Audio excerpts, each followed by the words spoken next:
ত্রিপুরায় সড়ক দুর্ঘটনার গ্রাফ যেন দিনে দিনে আরও উদ্বেগজনক হয়ে উঠছে।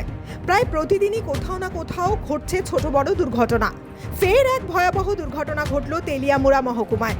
বৃহস্পতিবার সন্ধ্যায় তেলিয়ামুড়া থানাধীন অসম আগরতলা জাতীয় সড়কের মহারানীপুর এলাকায় মুখোমুখি সংঘর্ষ হয় দুটো মোটরবাইকে। ঘটনায় গুরুতর জখম হন 5 জন। তার মধ্যে দুজনের শারীরিক অবস্থা আশঙ্কাজনক বলে জানা গিয়েছে।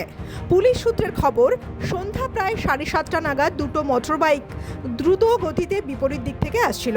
মহারানীপুর এলাকায় এসে আচমকাই নিয়ন্ত্রণ হারিয়ে মুখোমুখি সংঘর্ষ হয় বাইক দুটির। সংঘর্ষের অভিঘাত এতটাই তীব্র ছিল যে বাইকে থাকা আরোহীরা ছিটকে পড়েন জাতীয় সড়কের উপর। মুহূর্তের মধ্যেই এলাকা জুড়ে চাঞ্চল্যের সৃষ্টি হয়। দুর্ঘটনার খবর পেয়ে দ্রুত ঘটনাস্থলে পৌঁছে যায় তেলিয়ামুড়া থানার পুলিশ। পরে খবর দেওয়া হলে ছুটে আসে দমকল বাহিনীর কর্মীরাও। আহতদের রক্তাক্ত অবস্থায় উদ্ধার করে দ্রুত তেলিয়ামুড়া মহকুমা হাসপাতালে নিয়ে যাওয়া হয়।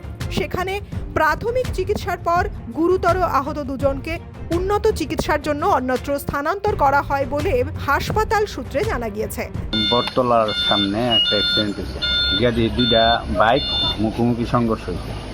এতে 5 জন আসলো, 5 জনই আহত হয়েছে, নিয়ে তেলিয়ামুড়া হসপিটালে নিয়ে এসেছে। তাদের নাম হলো একজন হচ্ছে সমীর রঞ্জন দেববর্মা 26 বছর, সৌরভ দেবনাথ, সায়ন শর্মা, তারপরে রণবীর দেবনাথ আর নারায়ণ রঞ্জন দেববর্মা। স্থানীয়দের একাংশের অভিযোগ, জাতীয় সড়কে বেপরোয়া গতিতে যান চলাচল এবং ট্রাফিক নিয়ম না মানার প্রবণতার কারণেই একের পর এক দুর্ঘটনা ঘটছে। বিশেষ করে সন্ধ্যার পর অতিরিক্ত গতিতে বাইক চালানোর প্রবণতা নিয়ে উদ্বেগ প্রকাশ করেছেন বাসিন্দারা। ঘটনার তদন্ত শুরু করেছে তেলিয়ামুড়া থানার পুলিশ। দুর্ঘটনার প্রকৃত কারণ খতিয়ে দেখা হচ্ছে বলে পুলিশ সূত্রে খবর। ত্রিপুরা থেকে দেবাশিস বোসের রিপোর্ট, সিএন ত্রিপুরা।